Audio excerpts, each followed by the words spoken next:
Welcome to Forgotten TV, the podcast that brings you TV memories of the 70s and 80s, with a focus on short-lived TV shows, pilots, and made-for-TV movies. I'm Chris Cooling. Thanks so much for tuning in to Forgotten TV, which now can be found on TuneIn Radio.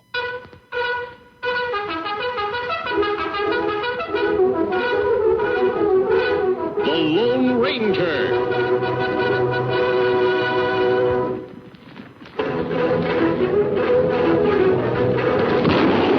Television has a long tradition of adapting comic book, pulp fiction, and radio two-fisted heroes to the small screen. Starting in 1949 with the TV adaptation of The Lone Ranger, in 1950 with Buck Rogers, which was performed live on ABC television. Also in 1950, Dick Tracy. In 1954, Flash Gordon on the Dumont Network. In 1955, Sheena, Queen of the Jungle, a very early syndicated show. Excitement, danger, stalk the lovely and courageous Sheena, Queen of the Jungle. Native drums voodoo their jungle madness as Sheena and Bob the Hunter take you on a series of action-packed adventures through the treacherous jungle. In 1957, many remember the Walt Disney-produced Zorro on ABC. Out of the night, when the full moon is bright, comes a horseman known as Zorro. This bold renegade carves a Z with his blade, a Z that stands for Zorro. In 1966, The Green Hornet and Batman on ABC. On NBC, Tarzan with Ron Ely.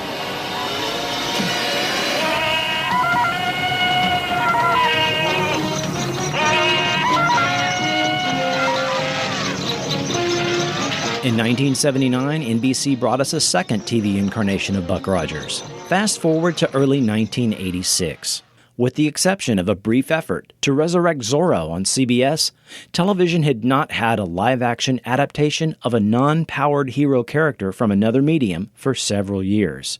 ABC ordered a pilot to be filmed based on a then almost 50-year-old comic book property that had never been adapted to live-action media, with the potential of a series for the 1986 fall season. This character was Will Eisner's The Spirit.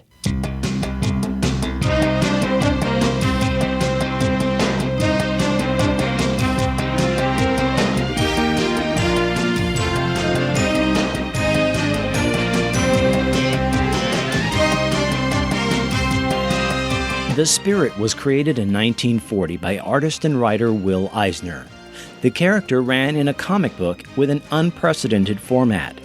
It was a Sunday newspaper color comic book insert. Eventually, it was carried by 20 newspapers with a circulation of 5 million copies, and featured Will Eisner's realistic, distinctive art style. The stories themselves were written in a wide variety of styles, from straightforward crime noir to light-hearted adventure, from mystery and horror to comedy and love stories. The Spirit, like Batman that had appeared a year earlier, was a masked vigilante who fights crime with the blessing of the city police commissioner. Unlike Batman, the Spirit was a middle-class crime fighter on a budget in the persona of police detective Denny Colt, who died in the first 3 pages of the initial story. Due to an exposure to chemicals, he rose from the grave, and it was revealed the chemicals created a state of suspended animation. Awakening in Wildwood Cemetery, he establishes a base of operations, and because Denny Colt was officially dead, dedicates himself to anonymously fighting crime as the Spirit. Wearing only a small domino mask, blue business suit, red necktie, fedora hat, and gloves for a costume. Like so many crime fighters of the era, the Spirit had a boy sidekick, Ebony White. Since this character was black, his name was a racial pun, and his depiction was a typical blackface caricature, with large white eyes and thick pinkish lips, which was typical for the era. Eisner later admitted to consciously stereotyping this character, but he said he tried to do so with responsibility, and argued that, at the time, humor consisted in our society of bad English and physical difference in identity. Eisner reported receiving letters of both praise and criticism for the character at the time. Ebony was depicted as a competent sidekick. He disarms villains, finds clues the spirit missed, has an above-average understanding of science, drives a cab, and has an encyclopedic comprehension of Central City. The Spirit comic ran from 1940 to 1952 when the character was retired. These stories were reprinted for decades by Harvey Comics and other publishers. Will Eisner created other characters such as Dollman, Black Hawk, Uncle Sam, and Sheena, Queen of the Jungle.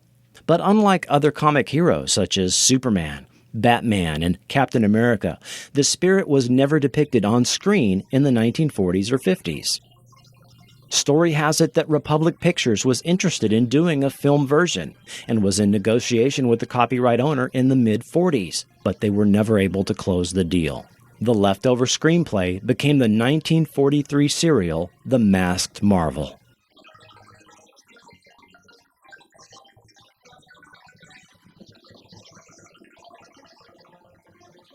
Now let's talk about the TV movie pilot that aired in 1987.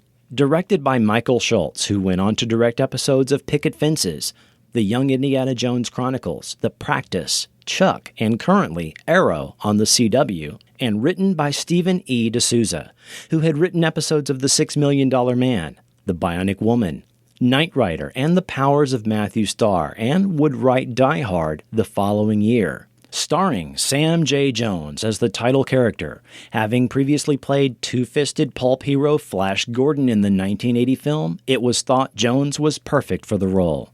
For more about Sam Jones, listen to the last episode of Forgotten TV. Nana Visitor starred as Ellen Dolan. This is several years before Star Trek Deep Space Nine, and Nana at this point was becoming a TV guest star regular. 13-year-old Bumper Robinson stars as Yubi, this movie's version of Ebony White. Laura Robinson plays Pagel Roxton, Ellen's socialite friend, all playing characters lifted directly from the comic strip. The Spirit was shot in 1986 in 16 days for a $2.5 million budget. An ABC Capital Cities merger of January 1986 resulted in a major shakeup of TV network executives just as the production got underway. And every executive D'Souza and Von Zernick Productions dealt with prior to beginning filming was replaced. The new executives knew nothing about the pilot and were not interested in a series, having their own plans for the 1986 fall season, and the TV movie pilot was simply shelved. At least until the August 1986 San Diego Comic-Con, where a trailer for the pilot was shown and a petition distributed. Even so, the pilot was shelved for nearly a year but finally did air July 31st, 1987. By this time, Sam Jones was involved with The Highwayman, and, as Stephen D'Souza puts it, the ship had sailed on there being any chance of a series. But at least the pilot got aired.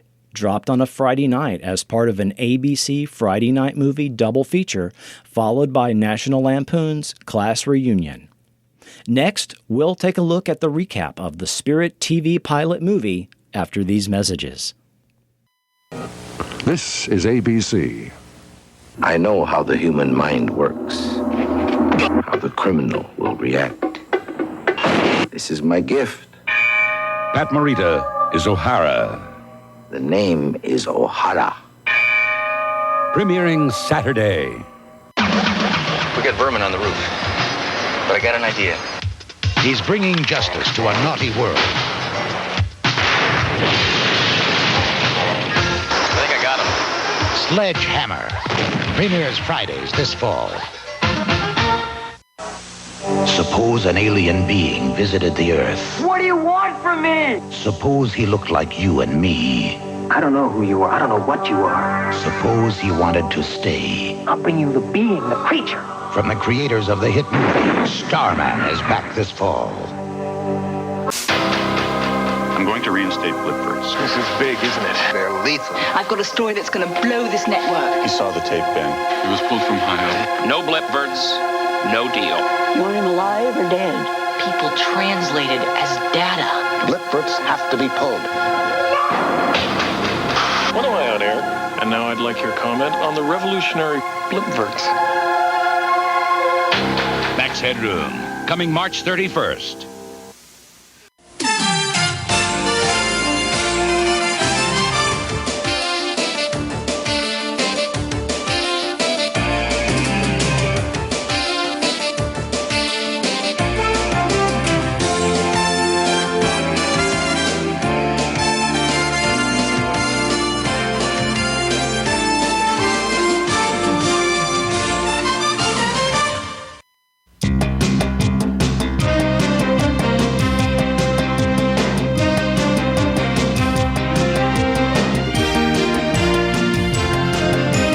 coming in with a runtime of almost 69 minutes, credits included, we kick off with a 30-second theme by Barry Goldberg, accompanied by Will Eisner comic panels coming to life as upcoming scenes from the movie, and the spirit gets immediately underway.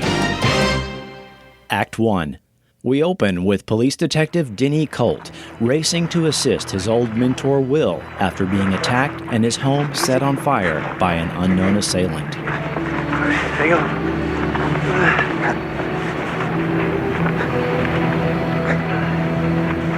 Who did this to you? Was it somebody you arrested? Was it somebody from the past? I didn't see their face. They just took my manuscript. There's help. Now, you save your strength, okay? Denny, only one person knew about my new book. Teasdale. Simon Teasdale. I wrote him a letter. Denny, find out the truth. And when you do, make them pay. You always said a good cop was above revenge. I changed my mind.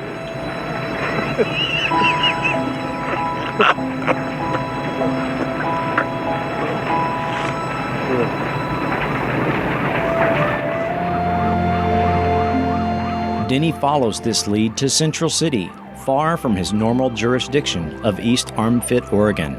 The name of his hometown will be the subject of a number of jokes throughout the movie. Denny shows up to a fundraiser where he makes short work of a purse snatcher and meets Ellen Dolan, the police commissioner's daughter, played by Nana Visitor, as well as Ellen's friend and socialite, Pagel. I'm looking for a Dolan. Well, you found one. Ellen, to be exact. Denny Colt. Colt, huh? Looking for a filly? Excuse me? Don't mind the merry widow. Ellen? Miss Dolan. It is Miss. Oh, it's definitely a miss. Is Commissioner Dolan, is he a relative of yours? See this chin? There's one exactly like it. Right over there. It's attached to my father. Thank you. Oh, Mr. Colt. Now that I've identified Daddy, you're not a hitman, are you? No, ma'am. I am a police officer, and crime, especially murder, is never a laughing matter. The subject of Colt's investigation is Simon Teasdale, an established member of society and museum director. Denny lets the commissioner in on his intentions. Yes, your office told me I could reach you here. My name is Denny Colt. I'm with the police force in East Armpit, Oregon. Here are my credentials. Sorry, he's probably married. Probably snores, too. You want to question Simon J. Teasdale? Yes, sir. You're talking about the curator of the Roxton Museum. So?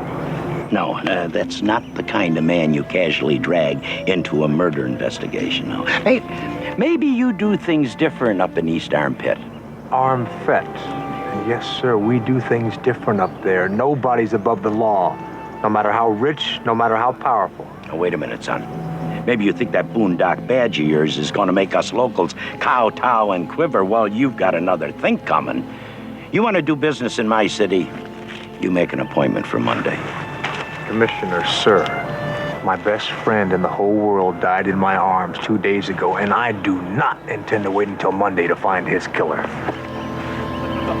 We are also introduced to Yubi, played by Bumper Robinson, who is fencing hot Walkmans to the local kids. Hey, does anyone want to hear some real music? Yeah. Full Dolby cassettes. They run on 2 AA batteries. They're factory seconds. Save a bundle. 10 spot and it's yours. Come on there, Rambo. You want to explain to me what you're doing over here? Police. Excuse me. Armpit? Armpit. Look, my name ain't Rambo. It's, Yubi. These feel kind of warm to me. Hey, no way. It's a factory second. The rewind doesn't work, so you flip the tape. Press fast forward. Yubi sounded like rewind to me. Uh-oh. Okay, look, you're gonna take me in, go ahead. But first, you gotta collect the tape decks. You know, for evidence. Start with the blind kid in the wheelchair. Okay, kid. I'm going to give you a break this time. Come here. I want you to remember something. The ends never justify the means. And the road to hell, well, that's paved with good intentions. All right? Right. Yes, these Denny cultisms are peppered throughout the script. Cult's line of questioning doesn't go over well at the museum, and he is promptly ejected. I think you've overstayed your welcome, Mr. Colt. Oh, darn. And I was looking forward to the next few centuries. You would do better to worry about the next few seconds. Security. Right away, sir.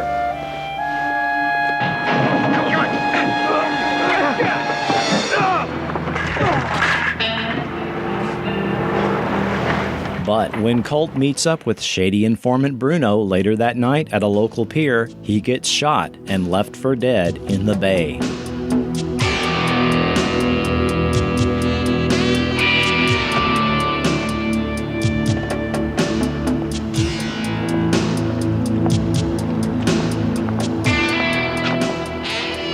See, you found it.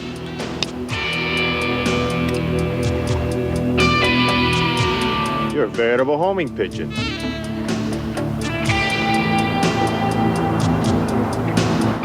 Something wrong?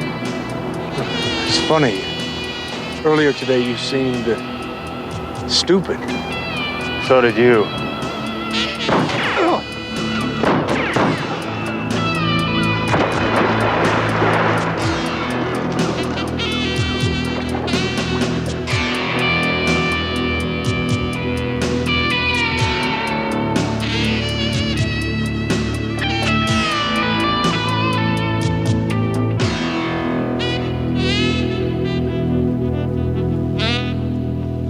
Act 2. Yubi is meeting up with his friend Stevie, who is opening up a stolen crate of albums, when Colt seems to inexplicably rise from the grave. What was that? I don't know.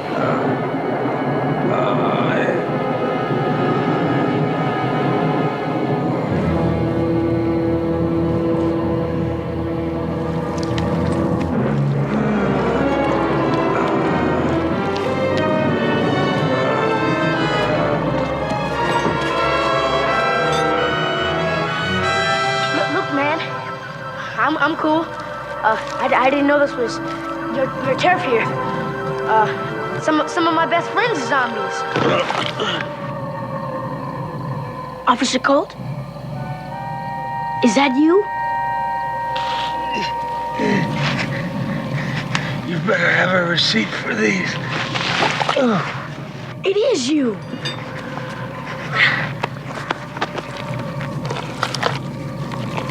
You've been shot. In reality, he wandered into the cemetery after crawling out of the bay, but the editing and the way the scene was staged could have been more clear. The pilot is omitting the suspended animation aspect of the comic book origin. Yubi wraps up Colt's injuries, and off-screen, Yubi finds a doctor to treat him, and some days pass.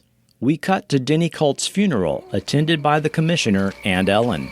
And we get a scene where Denny reveals his intentions to Yubi. You know, I think she's got the hots for you. Too bad you're dead. Okay, so dead men don't have much of a social life. But there are some advantages we have over the living. Name one. Well, there's no income tax, there's no junk mail, and no rent. And there's another advantage. Criminals get sloppy if they think you're dead. They stop looking over their shoulder, and they stop being careful, and they start to forget. But you don't. You don't forget. And you don't forgive. Sounds like you got something planned. Oh, I do.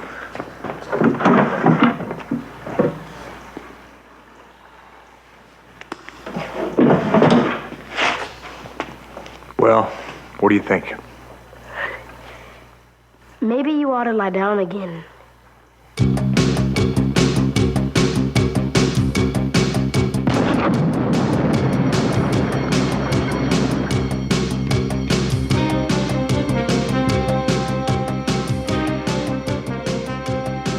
then get a montage of Colt in a thin domino mask, dark blue fedora, and light blue suit, stopping crimes all over, complete with spinning newspapers calling Colt the Spirit.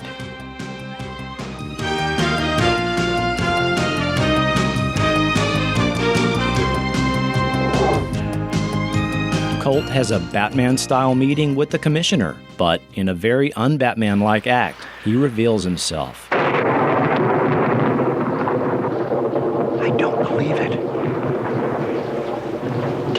But Denny Colt alive? No, Dolan, Denny Colt is dead, and he's going to stay that way.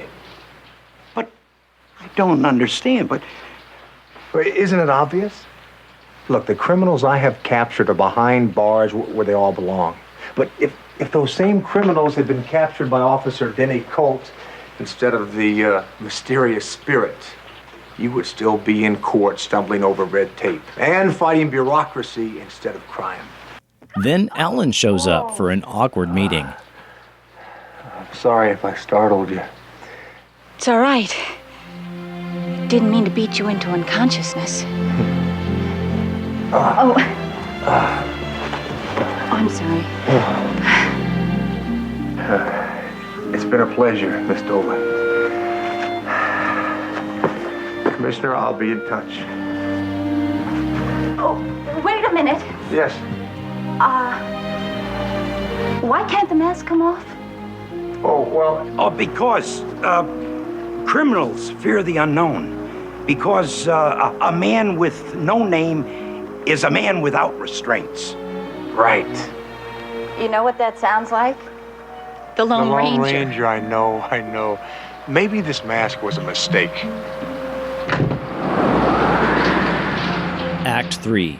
The Spirit discovers an art and antiquities forging operation is being run in a warehouse, and he busts up the operation until he gets knocked out and gets put on a flatbed, lowering into a vat of acid. Of course, the bad guys leave to make it to the Rick James concert, assured that the Spirit would meet his doom in a movie serial-style cliffhanger trap, just as Ellen shows up.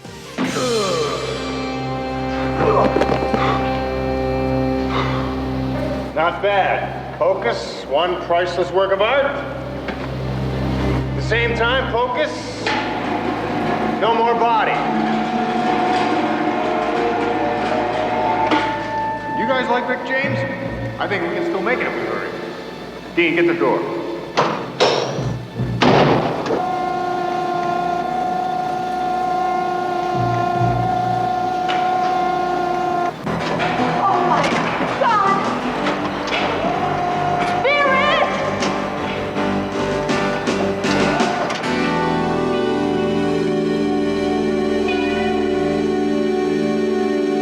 Act 4.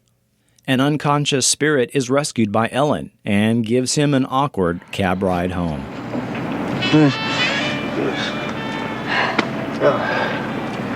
Feeling better? Yeah, what were you doing? Me? When? Just now, before I woke up. Oh, that. You probably didn't even notice it, but you had a little something in your eye. Yeah, there it is. I don't know if you wear contacts or not, but... No, definitely don't wear contacts. Ellen, you were reaching for my mask. Spirit, I'm appalled. I mean, how could you think something like that of me? That I would violate your trust like that, especially after I just saved your life. I mean, do I look like the kind of girl who goes around undressing men? Do you mean unmasking? That's what I said. No, you said undressing. Did not? Ellen, I heard you. It was very clear. You said undressing men. That would be a very pathetic and obvious Freudian slip, and I did not say it. The Spirit then enjoys dinner with the Commissioner and Ellen while his suit is sewn up. Later, he gets an idea to visit Teasdale and Pagel in disguise in order to stir things up, and we get a reveal on who the real villain is. Bruno, you are not going to Hey, baby, what took you so long? Bruno. I'm afraid the forgery's just hit the fan. Act 5. Goons follow the spirit to the cemetery, and he discovers they actually work for Pagel Roxton, Ellen's socialite friend, the real mastermind. Gee, I should have brought some popcorn.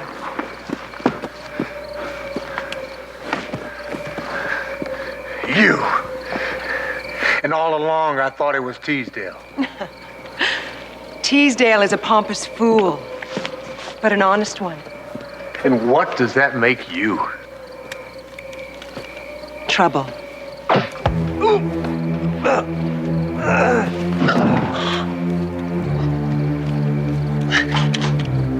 Okay, boys. Put him in the trunk. He'll be out for hours. It turns out Pagel has been duplicating works of art from the museum and selling them on the black market. And the spirit mistakenly involves Ellen. And now the spirit and Ellen are set up in another trap.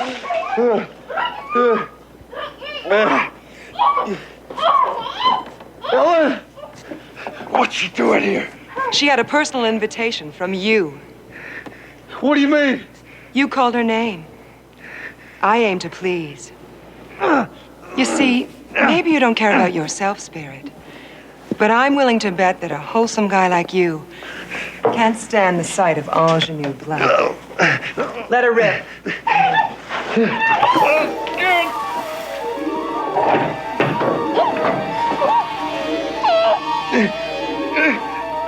Now, for the very last time, where is the copy of the Severin manuscript? There is no manuscript. I made that up. Now let her go. You made it up? Get the explosives. That's all we need to know. What are you doing? Covering my tracks. I'm going to trash it all. The evidence, the museum, and everybody in it. You promised! Guess I'm just incorrigible. What kind of a creature are you? There are helpless children upstairs. That's their karma. Mine is to finally meet my Swiss bankers face to face. Of course, they get out, and now the spirit has to stop Pagel's goons before they blow up the museum that would kill all the people attending a party upstairs. The plot now foiled, Pagel makes a slick getaway, and we get a wrap-up back at the crypt, which has evidently been visited by the interior decorator and is fully decorated with a jukebox, furniture, Uncle Sam clock statue, and framed art. Well, I spoke with headquarters today, and they told me that Interpol and Lloyd's of London have both pledged cooperation. So with the list of buyers we found and a little bit of luck, all the stolen artworks will be back where they belong. Well, the publicity hasn't hurt the museum any. Did you know Teasdale's scheduled for Nightline and Merv in the same week? Looks like the spirit's done it again. Again? No, I never did it before. And there's one very major loose end. My very good friend, Pagel. Oh, we will meet again. Sounds like you're really looking forward to it. Ellen, now that would be a pathetic and obvious Freudian slip. I know.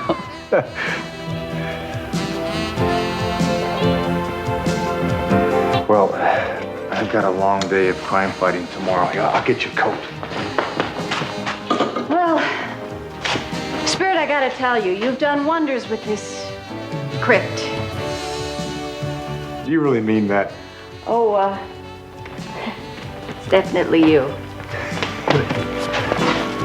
Let me walk you home. Oh, don't be silly. It would be my pleasure. Don't be silly, Spirit.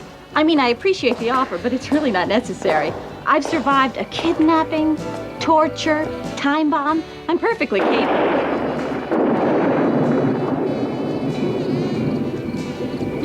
Well, if you insist.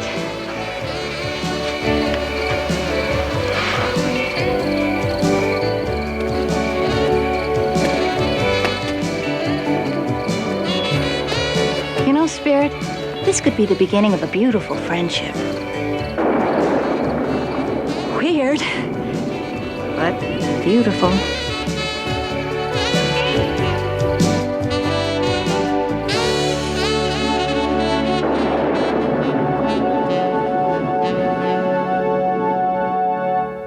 The movie was almost completely faithful to the original source material, and production designer Fred Hartman pioneered the primary color comic book visual style, which was later used in 1990's Dick Tracy, as well as the no-period production design that allowed them to save quite a bit of money, as they could use anachronistic props and vehicles that were not tied to any specific time period.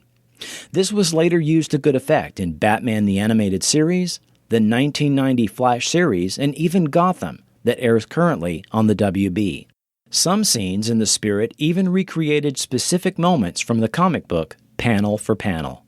Prior to the ABC Network shakeup, the network's Standards and Practices division delivered several production notes to D'Souza, specifying a number of scenes to sanitize and tone down the violence depicted.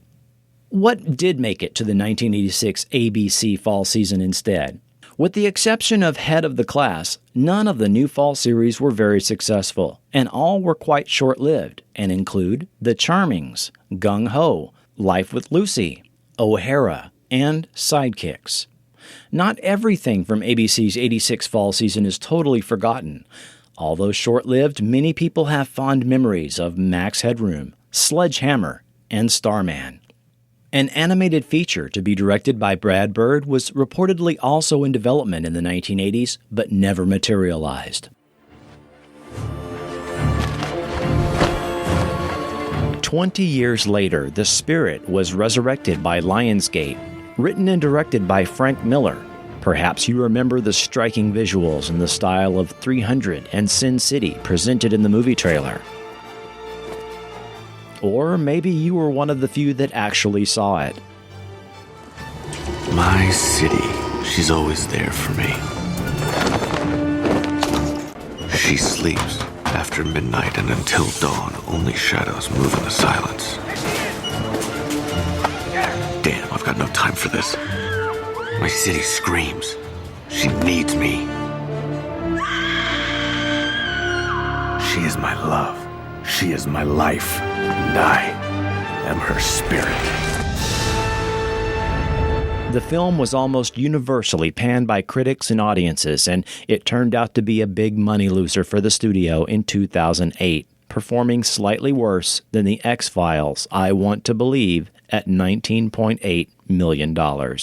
The Spirit 1987 TV movie is available as a bare-bones DVD release from the Warner Archive as part of their print-on-demand service. Although it is a legitimate release, it is a burned DVD copy, and as such, viewers may experience issues with playback on some computers and older DVD players, although I had no such problems. Although the color scheme they picked for this cover is dark shades, making it appear that he is wearing an almost black hat, mask, and suit, very similar to the visuals presented in the 2008 version. I guess this is what they were going for, and I hate when they do things like that.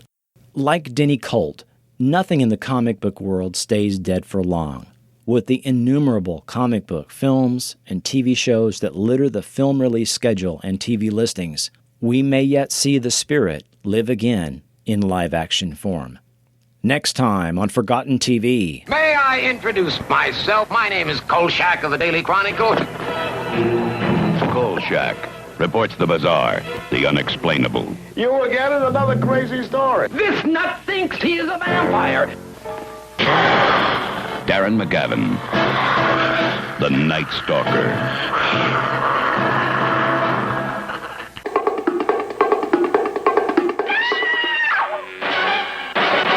I make you nervous, Doctor? Karen Black, a major star, creates a television first. Face to face with the unbearable unknown. Trilogy of terror. Now it has been so many hundreds of years that it seems the ancient statues and paintings of gargoyles are just products of man's imagination.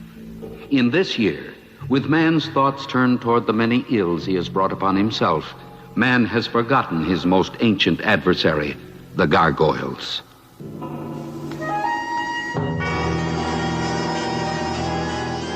From vampires and werewolves to gargoyles and killer dolls with knives, it's creepy TV monster movies of the 70s. That's next time on Forgotten TV.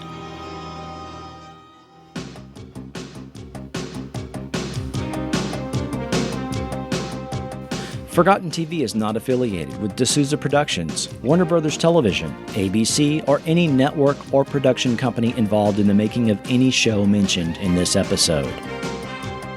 All mentioned series and associated characters are the property of the respective copyright holders, and no infringement is intended. Audio clips are included for the purposes of review, commentary, and criticism only, and are not intended to infringe. And I'd like to thank the following YouTube channels for making this episode possible. Retro Thai, the pulse of nostalgia. Retro Ontario. Beta Max. The Logo Channel. The Warner Archive Collection. And special thanks to Stephen McRae for supporting this episode. If you'd like an easy way to support Forgotten TV, check out my Amazon wishlist on the Forgotten TV website. Or click through to Amazon and do your regular shopping. It doesn't cost you anything extra, and it's a great way to support the show. Forgotten TV is a member of the Frequent Wire Podcast Network. Be sure and like the Forgotten TV Facebook page and follow Forgotten TV on Twitter. All those links are found at forgotten.tv. I'm Chris Cooling, and this has been Forgotten TV.